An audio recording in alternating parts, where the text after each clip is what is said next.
Hi everyone, this is Laura Hammock from the Marble Jar channel, and in today's video I will give you my summary and takeaways from the book, A Therapist's Guide to EMDR, Tools and Techniques for Successful Treatment by Dr. Laurel Parnell.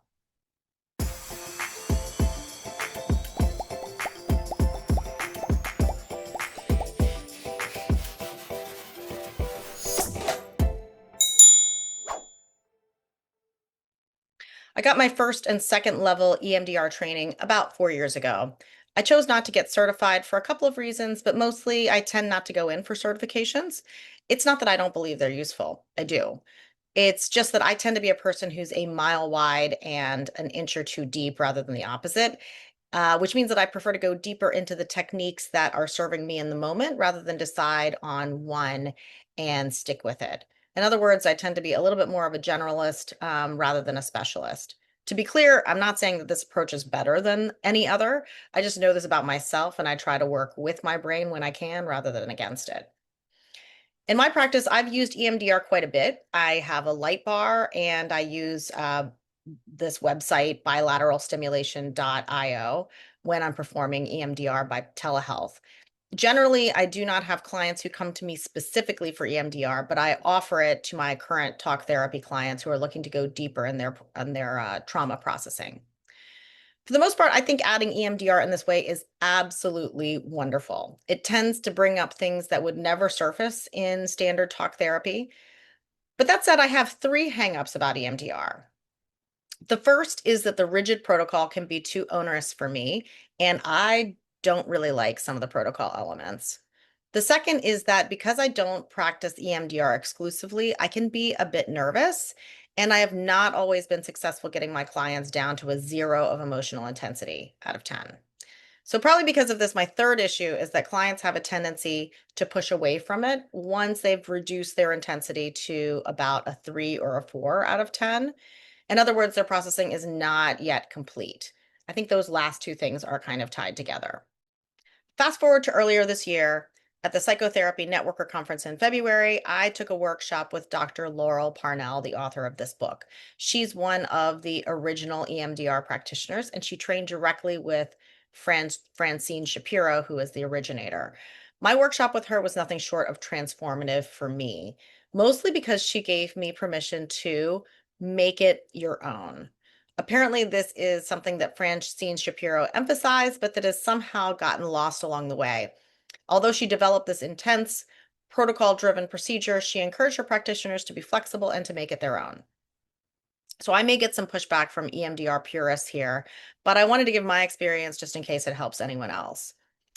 The other thing Dr. Parnell emphasized in her workshop was the importance of interweaves. So I've always thought about interweaves as like advanced EMDR work, but now I'm realizing that it is foundational. And that one of the reasons that I feel ill-equipped at times is that I have not been using interweaves when needed. Okay, so a really quick summary. Dr. Laurel Parnell has written a lot of books, and I've already read her book on attachment-based EMDR and the book Tapping In.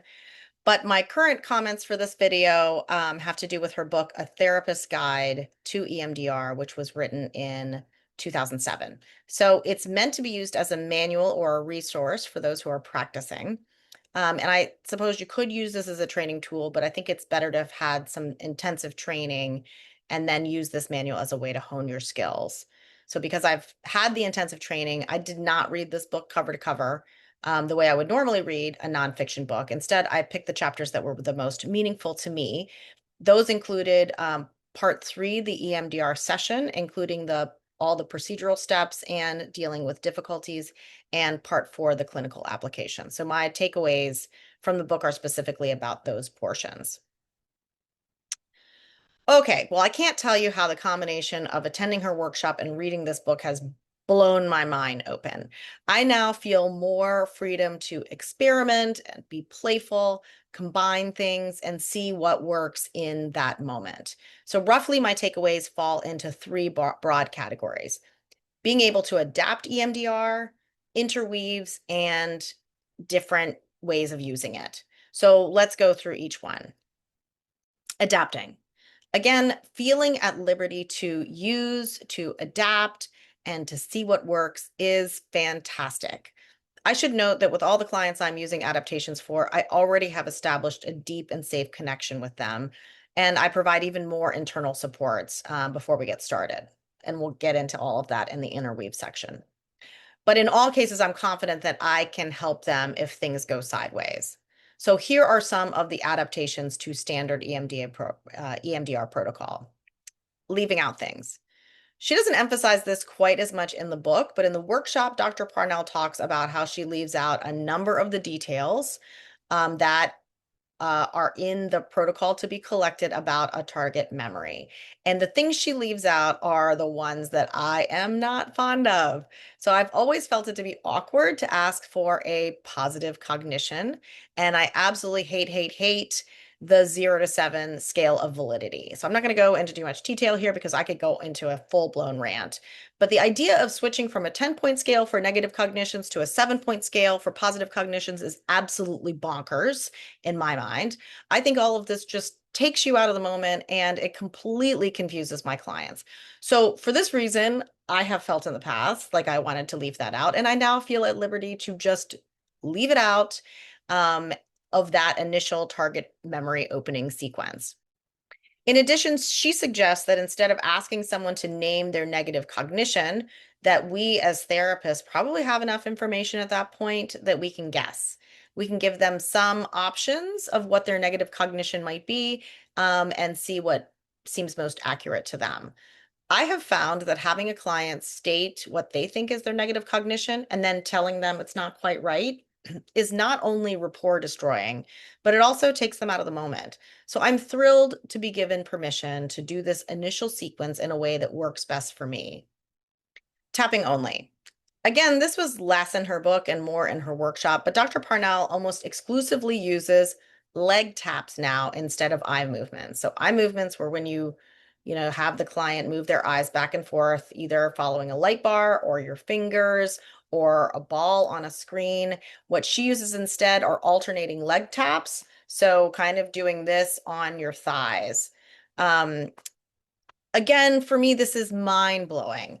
When I was training for EMDR, almost simultaneously, I was doing training for EFT tapping to process trauma. I was so surprised and then kind of confused about how much overlap there was between these two processes. For me, I don't like using my fingers for eye movements, so I have a light bar in my office. However, this is a whole procedure to set up, and because of that, not only do the clients tend to resist, so do I. Most of my clients have learned some type of tapping from me, either butterfly tapping, full-blown EFT tapping, or simply heart tapping. So this is a concept they're familiar with, and it is so much easier to integrate it into a session if I don't have to pull out my light bar and get it all going. I can simply have them start alternating leg taps back and forth, open up the memory, and get going. I find this to be utterly life-changing, and I'm going to talk a little bit more about it when I discuss how I'm using this in session now. So there are a couple of things that I don't feel particularly strongly about coming in that she mentioned as adaptations, and one of those things is closed or open eyes. So this is when she allows her clients to choose whether they keep their eyes open or close their eyes during processing. Typical EMDR, because it uses eye movement, keeps the eyes open, but I have found that for some of my more distractible ADHD clients, this is actually an impediment for processing. So it's nice to be given the option to have them close their eyes if they want. If it seems like it's too intense for them, you can always have them open their eyes. I really like being able to give the clients a choice on this.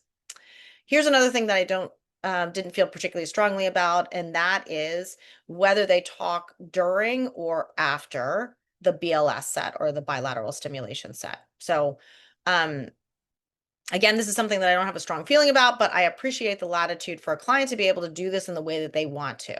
So obviously, if you feel like them talking while they are doing the bilateral stimulation is interfering with their processing, you can ask them to hold their thoughts until the end of that set.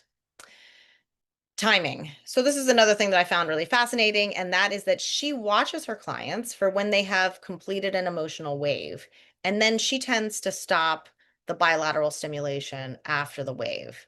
I love this. So frequently I can see that the set should have ended earlier, but I've always felt like I needed to stick with the protocol of around, kind of 30 seconds, or whatever it is that we happen to be processing. Some clients tend to process a little bit longer, some a little bit shorter, but I've always thought that should be kind of a set amount. So being able to attune to the client in this way helps with their processing and it enhances our rapport. So this is an incomplete list of adaptations, but I think you can see what I mean when I say that it's been totally liberating. So the next thing that is absolutely blowing my mind is her use of interweaves. I absolutely love this concept, and I'm going to be doing a separate video just on this, but it's a fundamental element of EMDR that I have been missing. Essentially, it acknowledges that when you are processing a traumatic memory, you inhabit that past memory network. And in those moments, you really don't have access to the other networks that are available in your brain. So, for example, if you are processing an abuse situation from when you were 5 years old, you don't really have access to the network in your brain that understands that you're an adult now, you can protect yourself. In those moments, those networks are not connected. And an interweave is a way to connect up those networks. It's either a question by the therapist that helps to connect things, or it's an assist in terms of support or information that pushes those two networks to connect. Again, there's not really enough time in this video for me to go into detail, but I have found this new tool to be so effective in breaking the patterns and almost immediately shifting emotional beliefs that have been tightly held and intransigent. So, roughly, interweaves fall into 4 categories: asking questions to prompt a connective response, providing new information, calling upon internal support, and imagining different outcomes. So, providing internal supports is specifically a technique that is having an enormous impact on my clients, along with peaceful place, which is frequently invoked in EMDR. You build up important internal support figures that can provide protection, internal wisdom, and nurturing when needed. More on that in a future video.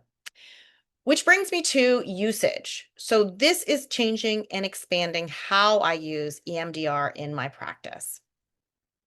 Blending with talk therapy. So I'm noticing that the eye movements are not necessary for deep processing, and that processing is just as effective with leg tapping only.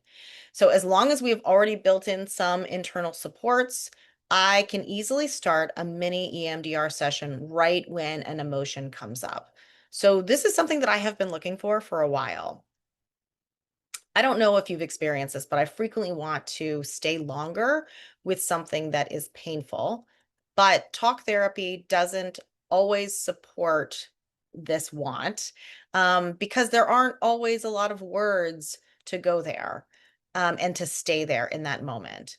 So, this provides a deepening tool to use in those moments to be able to float back to a memory that might be charging up the new such situation or belief. And sometimes the current internal supports are not enough.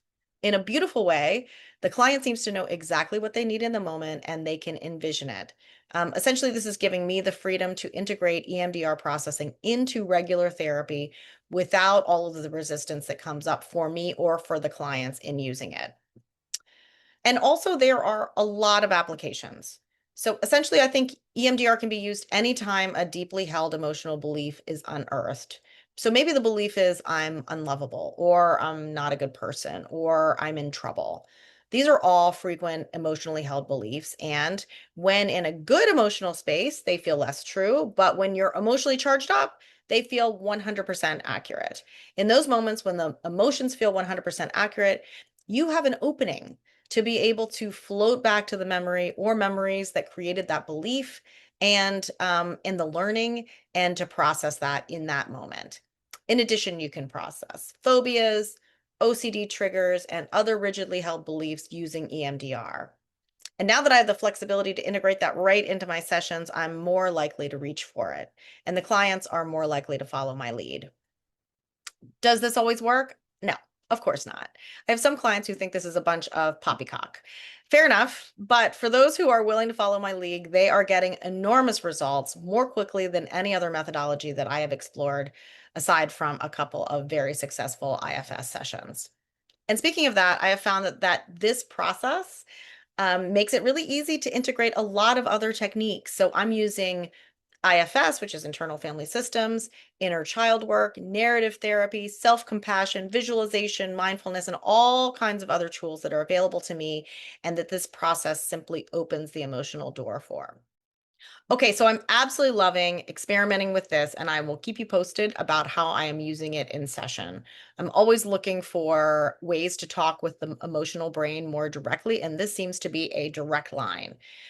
If you read the book, let me know what you think in the comment section. If you have any thoughts on how this new information is shifting things for me, I'd love to know about that as well. Sign up to receive my newsletter by going to my website at www.laurahammockTherapy.com.